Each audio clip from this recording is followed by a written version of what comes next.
A very warm welcome to all the listeners. Myself Akash Singh, studying at VIT Value. Today I will be presenting the following slides in front of you related to the topic asymptotic notation in data structure and algorithm. Firstly, I will be explaining you what do you mean by the asymptotic notation. Before giving on the actual definition, I would like to draw your attention towards the aim behind writing various algorithms of particular question in data structure and algorithm. In present era, time is more valuable than money. Today, everyone wants the quickest solution of a problem. Here, asymptotic notation come in the picture. The various types of asymptotic notation help the user to find the time complexity of an algorithm. By the term time complexity, I mean the running time of an algorithm, the time computer takes to run the line of codes of algorithm. Now let us see the actual definition of the asymptotic notation. It is a technique that focuses endlessly on the significant term. It gives us an idea about how good a given algorithm is compared to some other algorithm. We basically focus on how fast a function grows with the input side. We call this the rate or order of growth of the running time. Basically, order of growth of an algorithm gives a simple characterization of the algorithm efficiency by identifying the relatively significant term in the step count. Now we will see the various types of asymptotic notation. The first one is big O notation. The second one is big omega notation. The third one is big theta notation. In subsequent slides, we will learn these in details along with examples. Basically, in all these, we would like to find the most significant part in the function as the value of the n increases. Now, let us see the first one, the big O notation. It is used to express an upper bound on the time complexity as the function of the input side. Mathematically, Fn is big O of g of n if there exists a positive constant c and n naught such that Fn is greater than 0 but less than c into Gn. Here we have plotted a graph of the Fn and c dot Gn in the time versus n. We have also marked a point n naught. For the values of the n greater than n naught, the above equation is always satisfied. Now let us see the various examples. In the first example, we have Fn is equal to 3n plus 2. We have to find the value of the c and Gn to satisfy the condition of the big O. By putting the various value of the c and n, we will find if we put the value of the c is equal to 4 and n is equal to greater than or equal to 2, we satisfy the above condition. Hence the Gn for this equation Fn will be the n. There can be also, Gn can be also the n square n cube, but the n is the tight upper bound where the rest are the loose bound. Now let us see the another example. In this, Fn is equal to 10n square plus 4n plus 2. Basically what we are doing, if we plot the function Fn on the time versus n graph, we will find that the most dominant part, which is n square, is most dominating the Fn as the value of the n increases. Hence, in this, if we put the value of the c is equal to 11 and n greater than or equal to 5, we will satisfy the above condition of the big O, in which the 10n square plus 4n plus 2 will be always less than 11 into n square. Hence, the Gn of this equation will be the n square. Let us see another example in which Fn is equal to 6 into 2 to the power n plus n square. Hence, on putting the value of the c is equal to 7 and n greater than or equal to 7, we will satisfy the condition of the big O. Hence, we will get the Gn for this function and Fn will be n square. Now, let us see the other type of asymptotic asymptotic notation with a big omega notation. Here we express the lower bound on the time complexity as a function of the input side. I would like to remember you all that in big O notation we would like to express the upper bound, but in the big omega notation we are expressing the lower bound.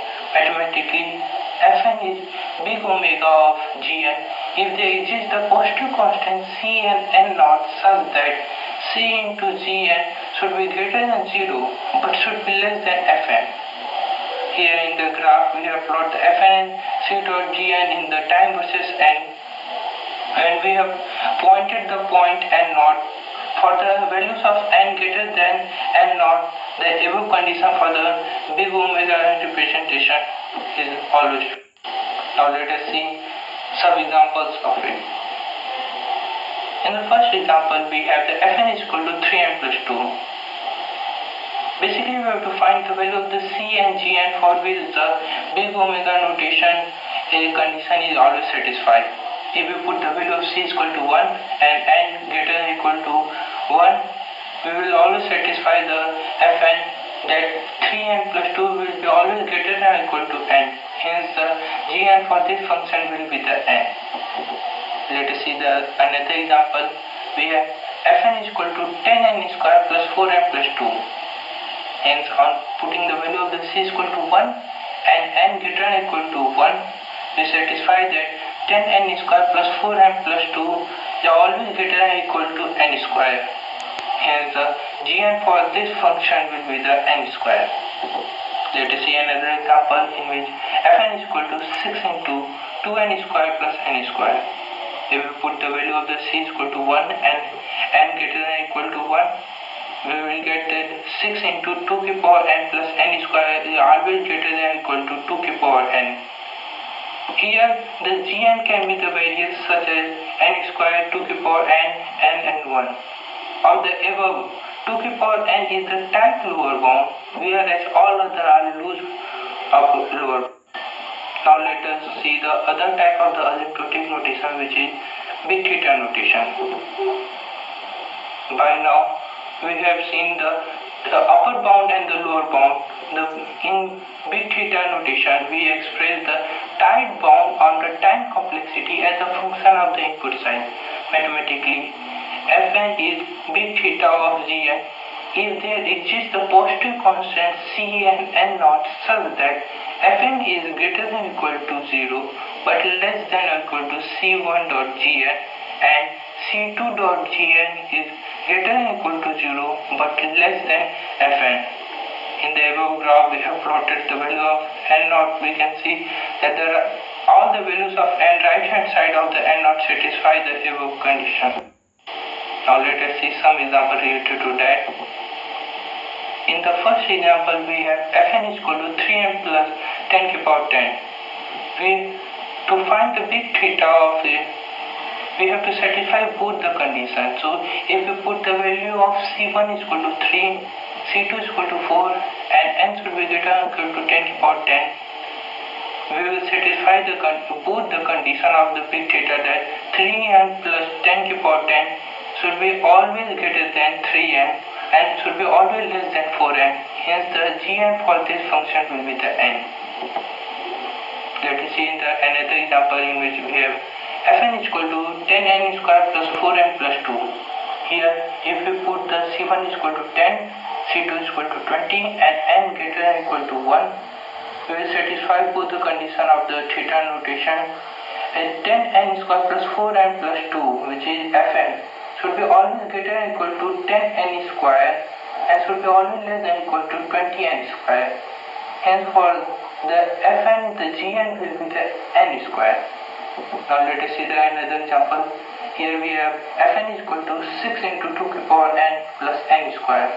If we put the C1 is equal to 6, C2 is equal to 12 and n greater than or equal to 1, we will satisfy both the condition that 6 into 2 to the power n plus n square should always be greater than or equal to 6 into 2 to the power n and it will always be less than 12 into 2 to the power n. Hence the Gn for this function will be the 2 to the power n. I will request you all to to please verify the result. Now let us see some more examples. Here it is saying what is the big O time complexity of the following code. As you can see on the screen, there is some code and it is trying to ask the big O time complexity of the code.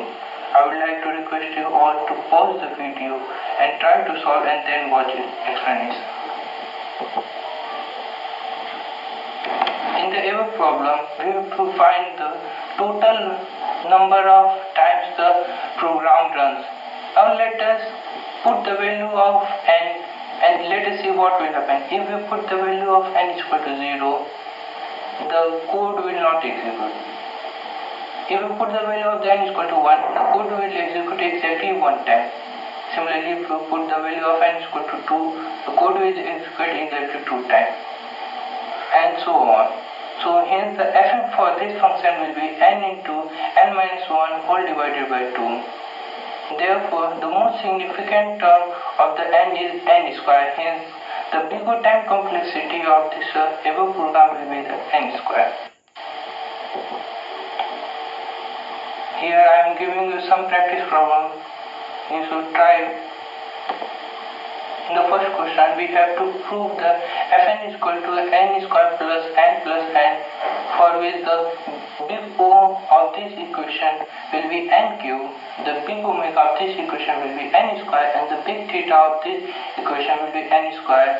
We have to prove it using the respective definition, which we have seen in the previous slides.